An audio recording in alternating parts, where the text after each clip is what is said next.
laying out there in various ranges. That's a 20mm shell.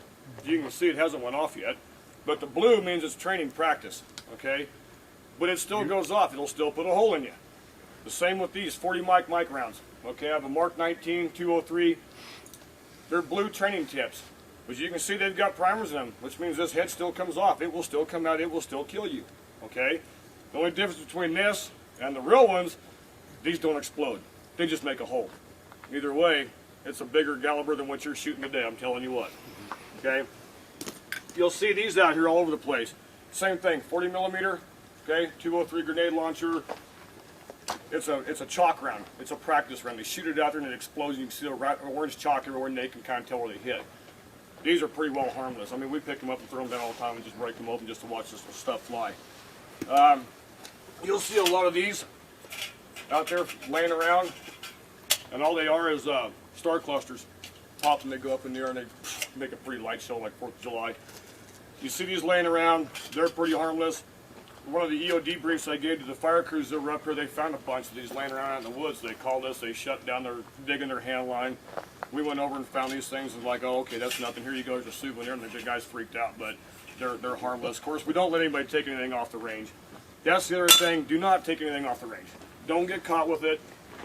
It's against the law for one thing, and especially if you find it and think it's a cool little mantelpiece for your fireplace, you're not familiar with it, it could present a problem for you when you get home, okay? Just leave things alone, don't touch them, let us know. And we're going to go to the slant sniper today. We have to go through the center impact area. There's a road out there we have to travel on. It's been swept and cleared. You're going to see some of these little blue rounds like this kind of laying along the road. It's okay, don't worry about them, all right?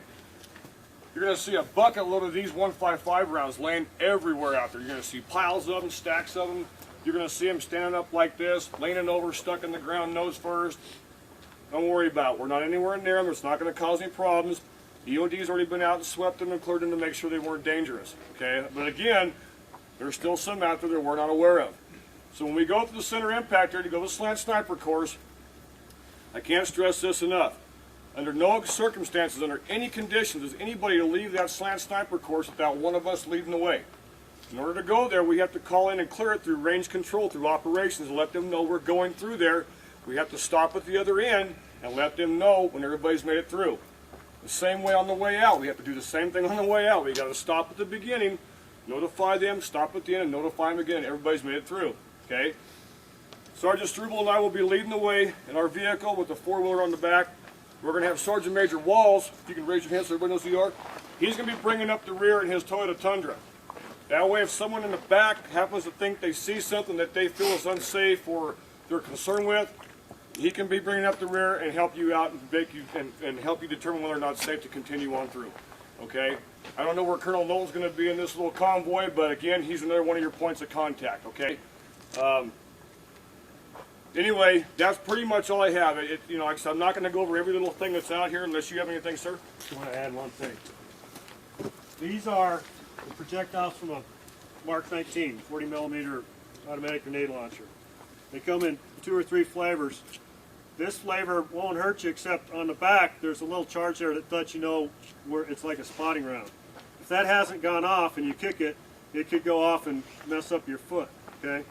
The actual HE ones are gold, but after they've laid in the sun for 2 or 3 years, they all turn aluminum colored, so you can't tell one from the other. Okay.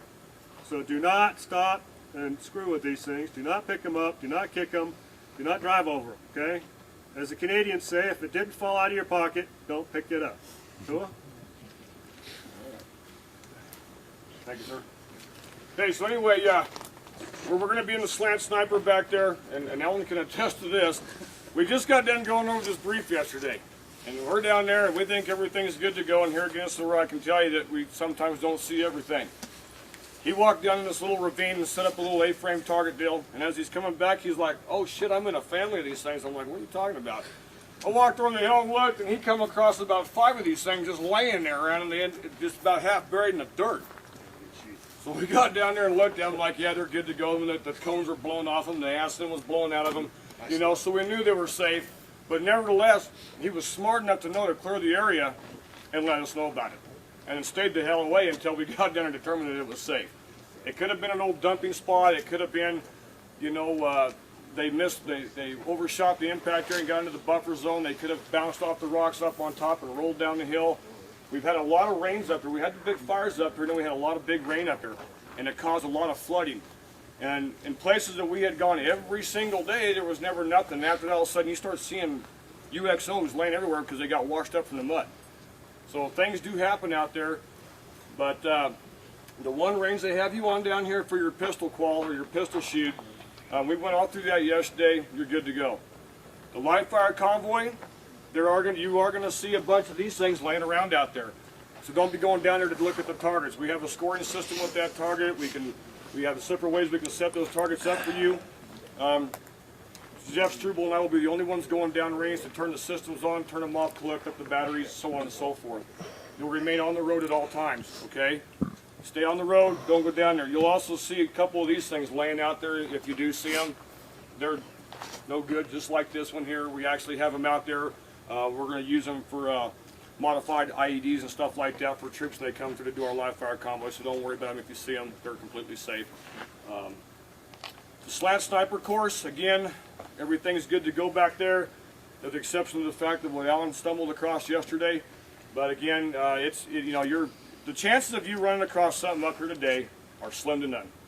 Okay. However, there is that one little possibility you might find something, and even if you're not sure what it is, even if it's something you didn't see me just put up here today, and you have a question about it, let us know. And again, don't stand there and go, "Wow, what's that?" and pick up your cell phone and go, "Man, you need to come down and check this out." It might be the last time you use that cell phone, so don't do that. Just let us know. Again, if Struble and I aren't available, you can contact Sergeant Major Walls or Colonel Note and let them know about it, and they'll handle the situation as well. That's all I've got. I appreciate your cooperation. I appreciate you taking the time to listen to me. With further ado, I'll turn you back over to Alan and Eric, and you guys can let's go out and shoot them up and have some fun today. Thank you very much. Thank you. Thank you.